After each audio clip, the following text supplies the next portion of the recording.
കേരളത്തിൽ നിന്ന് തമിഴ്നാട്ടിലേക്ക് എത്തുമ്പോൾ തമിഴ്നാടിന്റെ കളർ എന്താണ്? തമിഴ്നാട് കളർഫുൾ ആണോ? തെരഞ്ഞെടുപ്പ് രാഷ്ട്രീയത്തിൽ കളർഫുൾ ആണോ എന്ന് ചോദിച്ചാൽ നമ്മൾ കേരളത്തിന്റെ ഏഴയിലത്ത് പോലും വരുന്നില്ല എന്നുള്ളതാണ് വസ്തുത. കാരണം ഞാൻ ഇന്നലെ മുതൽ ഇന്ന് രാവിലെ വരെ തമിഴ്നാടിന്റെ വിവിധ ഭാഗങ്ങളിൽ പോയി. പക്ഷേ ഒരു ഓളം അങ്ങോട്ട് കിട്ടുന്നില്ല. നമ്മളൊരു 10-9 ദിവസം ബാക്കിയുണ്ടെങ്കിൽ നമ്മളെ കേരളത്തിൽ തച്ച് തകർക്കത്തില്ലേ? പക്ഷെ ഇവിടെ അങ്ങനെ ഒരു ഓളം കാണുന്നില്ല. അപ്പോൾ ഈ ബോർഡുകൾ കാണുന്നില്ല, പോസ്റ്ററുകൾ കാണുന്നില്ല, അനൗൺസ്മെന്റ് കാണുന്നില്ല.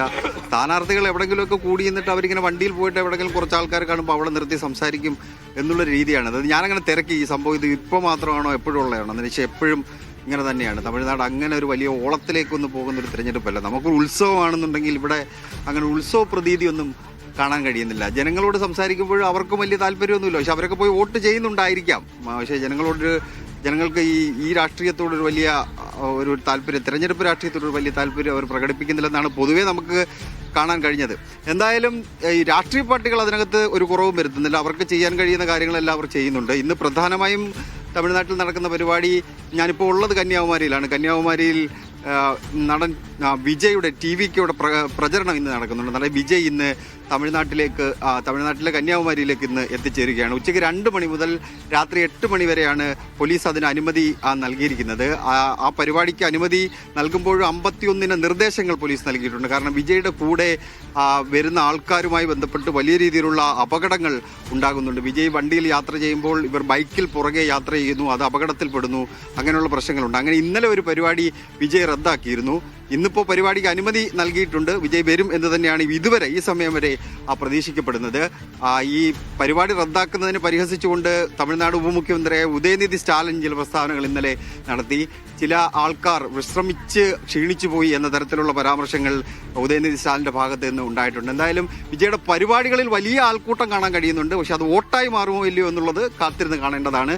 പല സർവേകളും പ്രവചിക്കുന്നത് 15% മുതൽ 20% വരെ വോട്ട് വിജയ് നേടിയെടുക്കും എന്നുള്ളതാണ്. അത് ഈ യുവാക്കൾക്കിടയിൽ വലിയ സ്വാധീനം ഉണ്ടാക്കുന്നുണ്ട്. പക്ഷെ ഗ്രാമീണ മേഖലയിൽ ഈ ദ്രാവിഡ രാഷ്ട്രീയത്തിനുള്ളൊരു ഇതുണ്ടല്ലോ, എന്താ പറയുക, അവരെ ഉള്ളിൽ തട്ടിയുള്ളൊരു ആ സ്നേഹം, അത് പക്ഷേ വിജയ്ക്ക് അങ്ങനെ ഗ്രാമീണ മേഖലയിലേക്ക് നേടിയെടുക്കാൻ കഴിയുമോ എന്നൊരു ആശങ്ക നിലനിൽക്കുന്നുണ്ട്.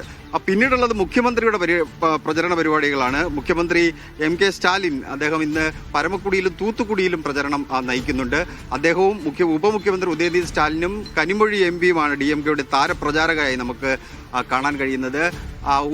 പ്രതിപക്ഷ നേതാവ് എടപ്പാടി പളനിസ്വാമിയാണെന്നുണ്ടെങ്കിൽ ഡെൽറ്റ പ്രദേശങ്ങൾ കേന്ദ്രീകരിച്ചുകൊണ്ടുള്ള പ്രചരണത്തിലായിരിക്കും അദ്ദേഹം ഉള്ളത്. BJPക്ക് വേണ്ടി DMK BJP ഒരുമിച്ചാണ് മത്സരിക്കുന്നത്.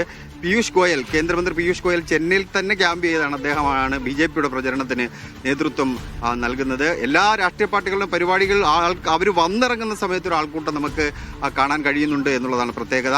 മക്കൾ നീതി മയ്യം, കമലഹാസന്റെ പാർട്ടി, അത് DMKയുമായി ഇത്തവണ സഹകരിച്ച് പ്രവർത്തിക്കുന്നുണ്ട്. മത്സരിക്കാൻ വേണ്ടി തീരുമാനമെടുത്തിരുന്നെങ്കിലും DMK ഒരു നിബന്ധന മുന്നോട്ട് വെച്ചു മക്കൾ നീതി മയ്യത്തോട്. അവരുടെ ചിഹ്നത്തിൽ, ഉദയസൂര്യൻ ചിഹ്നത്തിൽ മത്സരിക്കണം എന്നുള്ള ആവശ്യം മുന്നോട്ട് വെച്ചു. പക്ഷേ കമലഹാസൻ അത് അംഗീകരിച്ചില്ല. അങ്ങനെയെങ്കിൽ മുന്നണിയുമായി സഹകരിച്ച് ഈ തെരഞ്ഞെടുപ്പിൽ പ്രവർത്തിക്കാം എന്ന് കമലഹാസൻ ഉറപ്പ് നൽകി. അങ്ങനെ 17 മുതൽ 20 വരെ കമലഹാസന്റെ പ്രചരണം തമിഴ്നാട്ടിലെ വിവിധ മേഖലകളിൽ നടക്കും. അങ്ങനെ തമിഴ്നാട് തമിഴ്നാട് തേർതൽ അതിഗംഭീരമായിട്ട് ഇങ്ങനെ പോകരുത് വിനിഷ.